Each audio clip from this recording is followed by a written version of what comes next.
बारे में आरबीआई के सर्कुलर्स के बारे में थोड़ा बात करेंगे और डेली हमारा एक आरबीआई की एक सर्कुलर पे हमारा एक वीडियो बनेगा जो अभी मैं कंटिन्यू करूँगा ये सीरीज़। 30 दिसंबर को आरबीआई के सर्कुलर आया था। सर्कुलर्स वो होती है, सर्कुलर का हम डायरेक्शंस भी बोल सकते हैं।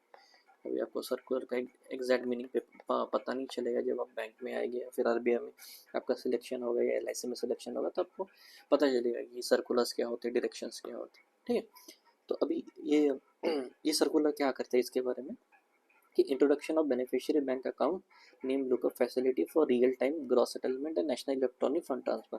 ये मीडियम है पेमेंट के, NEFT, RTGS and NEFT are the medium of payment.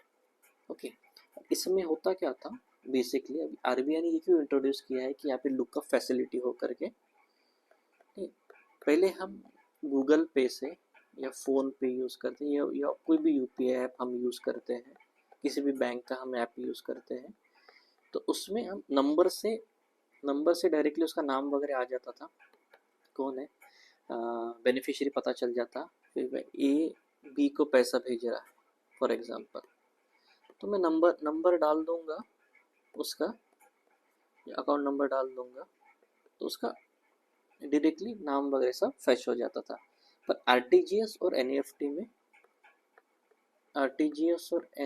में ये फैसिलिटीज़ नहीं थी। तो आरटीजीएस एनईएफटी ये फैसिलिटीज़ नहीं होने की वजह से हो क्या रहा था कि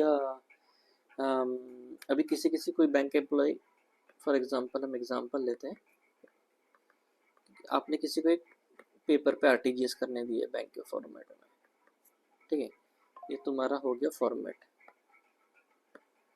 आरटीजीएस का, ठीक है। इसमें होता है हमको अपनी खुद की डिटेल डालनी पड़ती है, यहाँ पे बेनिफिशियरी की डिटेल डालनी होती है। फॉर एग्जांपल तुमने तुम्हारी डिटेल बराबर डाल दी 425878 9, ठीक है, ये तुम्हारी डिटेल बराबर आ गई, तुम्हारा अकाउंट ठीक से डेबिट हो गया। अभी यहाँ पे क्रेडिट होगा बेनिफिशियरी के इसमें।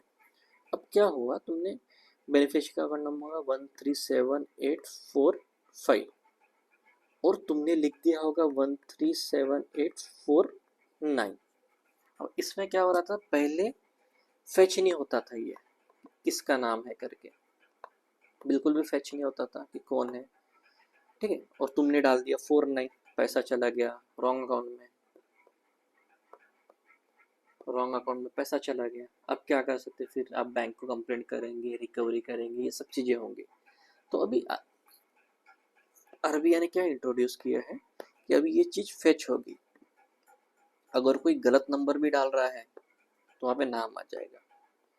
अभी आपको डालना था 5, आपने डालना 49, ये 49 का अकाउंट नंबर उसका डिटेल्स आ जाएगा कि ये ABC का था और 45 था XYZ का था, आपको आप पे भेजना था, आपको भेजना था यहाँ पे।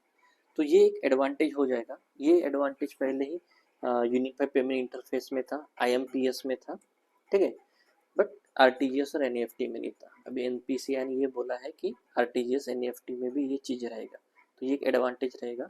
इनकेस आपको कभी इंटरव्यू में क्वेश्चन आता है या फिर किसी भी करंट अफेयर में क्वेश्चन आता है, तो आप ये बता सकते हैं कि आरटीजीएस और एनईएफटी जो पहले से एग्जिस्टिंग है, पर उसमें एक न्यू इंट्रोडक्शन आया है कि उसका भी बेनिफिशियरी भी हमें पता चलेगा।